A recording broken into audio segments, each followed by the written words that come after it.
नमस्कार। जाति विहीन भारत के अभियान में आपका स्वागत है।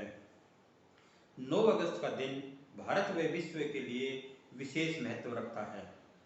आज के दिन 1942 में भारत ने अंग्रेजों भारत छोड़ो आंदोलन आरंभ किया था और अंततः 1947 में स्वतंत्रता प्राप्त करके सफलता हासिल की थी।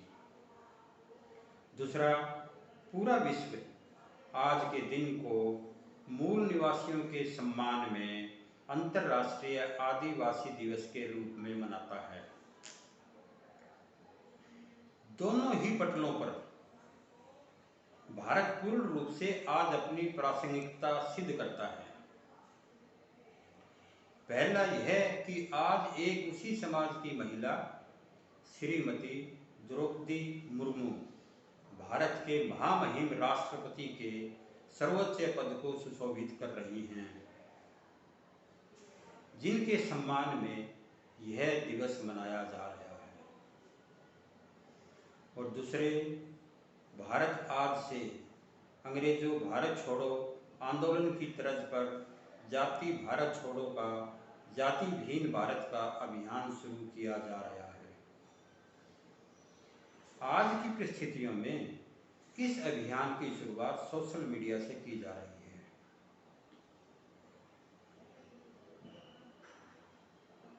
जातिवाद की शुरुआत ऋग्वेद काल से मानी जाती है, जो लगभग 3000 साल पहले शुरू हुई थी। आरंभ में यह एक कर्म आधारित समाज का विभाजन था और समाज में सबका समान सम्मान होता था, चाहे वह कोई भी व्यवसाय कर रहा हो। कोई छोटा बड़ा नहीं था, कोई ऊंच नीच नहीं थी, कोई भी अपना व्यवसाय बदल सकता था। पर कालांतर में यह कर्म विभाजन जन्म आधारित हो गया। इसके साथ ही इसको धार्मिक कर्मकांड से जोड़ दिया गया। समाज में सम्मान भी समान न होकर भेदभाव पूर्ण हो गया और धीरे धीरे यह भेदभाव निम्न वर्ग के लिए छुआछूत और घृणा में बदल गया। हजारों वर्षों से देश जिस समस्या से जूझ रहा है, स्वतंत्रता प्राप्ति और बाबा साहब डॉक्टर अम्बेडकर के निधन के बाद उसको छोड़ दिया गया। ऐसा नहीं है कि जाति व्यवस्था खत्म नहीं हो सकती है, लेकिन इसको समस्या कभी भी समझा ही नहीं गया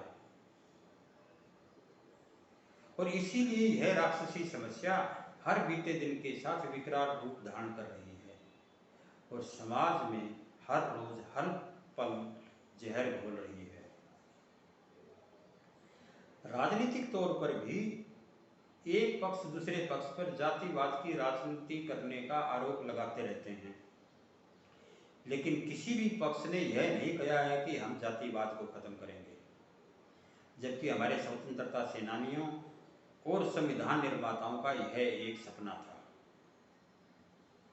हमारे समाज सुधारकों ने हर कालखंड में जातिवाद को खत्म करने का प्रयास किया है और बाबा साहब का तो एक ही मिशन था कि जातिवाद खत्म करो और समतावादी समाज की स्थापना करो। हमारे देश में राजनीतिक दल छोटी छोटी बातों पर विधानसभाओं और संसद में संग्राम करते हैं, काम नहीं चलने देते हैं, सड़क पर संग्राम करते हैं, रास्ते रोक देते हैं, सार्वजनिक संपत्ति को आग के हवाले कर देते हैं, लेकिन देश की सबसे बड़ी समस्या को खत्म करने की बात भी नहीं करते हैं। वास्तव में 90% समस्याओं के कारण की जड़ में समाज में जातिवाद, राजनीति में वंशवाद और व्यक्तिवाद तथा बेहताशा बढ़ती जनसंख्या ही है। किसी भी समस्या का कारण इन तीनों में से एक, दो या तीनों ही मिलेंगे और अगर आगे हम गहन विवेचन करें तो इन सब की जननी समाज में जातिवाद ही मिलेगी।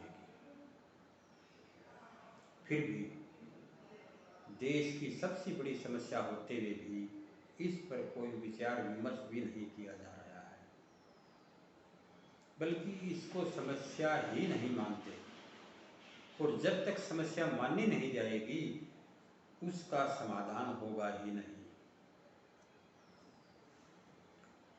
समाज में जातिवाद को देश की सबसे बड़ी समस्या समझते हुए इसको पूर्ण रूप से खत्म करने के इरादे से एक पुस्तक casteless India not a utopia 15 अगस्त 2021 को पब्लिश हुई थी,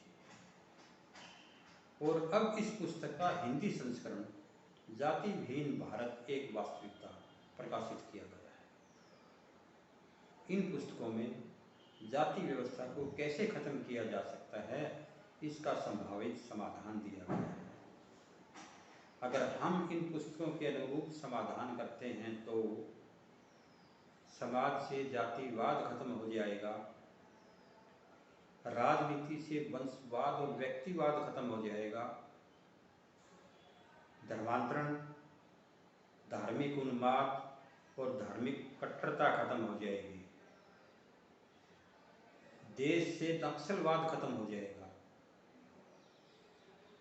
आरक्षण समावेशी हो जाएगा, और देश के लगभग 5 करोड़ अनुसूचित जाति और अनुसूचित जनजाति के परिवार एक साथ तुरंत प्रभाव से मुख्य धारा में शामिल हो जाएंगे। देश से जातिवाद को खत्म करने के प्रयास शुरू कर दिए गए हैं। इस संदर्भ में देश के सभी मुख्यमंत्रियों को मेल भेजी जा चुकी है। Union ministry of social justice and empowerment को लिखा जा चुका है। Union home minister Shri Amit Shah ji की रैली में जातिवाद और वंशवाद के संदर्भ में दिए गए बयान पर उनको भी लिखा जा चुका है। समाज के दूसरे बुद्धिजीवियों को भी जातिवाद को खत्म करने के लिए लिखा गया है। दिल्ली के मुख्यमंत्री अरविंद केजरीवाल जी ने प्रेस कॉन्फ्रेंस में केंद्र सरकार पर दिल्ली विधानसभा भंग कर पूर्ण रूप से यूनियन टेरिटरी बनाने की योजना का आरोप लगाया है। यह सही नहीं है, और इस बारे में दिल्ली के सारे एमएलए को हमने एसएमएस भेज दिए हैं। वास्तव में पुस्तकों में दिल्ली को पूर्ण रूप से यूनियन टेरिटरी बनाने का सुझाव फाइनेंशियल मेजर्स के तहत दिया गया है। पुस्तक पढ़कर किसी ने श्री अरविंद जी को इस बारे में बताया होगा, और यह उनके मन के भीतर का डर है जो उन्होंने ऐसा कहा। फिर भी दिल्ली का विधानसभा होना या न होना देश के इतने बड़े बदलाव के सामने तुच्छ है। देश को समाज से जातिवाद खत्म करके समतावादी समाज की स्थापना करने के पुरजोर प्रयास करने चाहिए, ताकि हमारे स्वतंत्रता सेनानियों और संविधान निर्माताओं का सपना पूरा हो सके। इसके साथ ही पिछले हजारों वर्षों से जो समाज में सबसे पीछे के पायदान पर खड़े हैं, उनकी आने वाली और कई पीढ़ियों को इंतजार ना करना पड़े और तुरंत प्रभाव से समाज की मुख्य धारा में शामिल हो जाएं। इसमें प्रत्येक के प्रयास को सामूहिक प्रयास बनाकर एक आदर्शवादी समतावादी समाज की स्थापना की ओर कदम बढ़ाना होगा। हम सब के जहन में एक सवाल जरूर उठ रहा होगा कि जब हमारी जाति व्यवस्था इतनी जटिल है और हजारों सालों से चली आ रही है और इसको पहले खत्म करने के प्रयास भी सफल नहीं हुए हैं, तो इसमें अब कितने हजार साल लगेंगे या कितने 100 साल लगेंगे, या यूं कह लीजिए कि कितना समय लगेगा। इसमें कितना समय लगेगा यह मैं आपको अगले अंक में बताऊंगा। मैं यह नहीं कह रहा हूं कि ये खत्म होगी या नहीं, इसमें कोई संशय नहीं रहना चाहिए जो मैकेनिज्म पुस्तकों में दिया गया है उससे निश्चित रूप से खत्म होगी। हाँ, इसमें समय कितना लगेगा यह निश्चित रूप से अगले अंक में बता दिया जाएगा। आपसे अनुरोध है कि इस चैनल को ज़्यादा से ज़्यादा शेयर करें, लाइक करें, सब्सक्राइब करें और कमेंट करें, ताकि आने वाले दिनों में इसको हम और प्रभावी बना सकें। इसका अगला अंक 15 अगस्त को होगा। जय हिंद, धन्यवाद।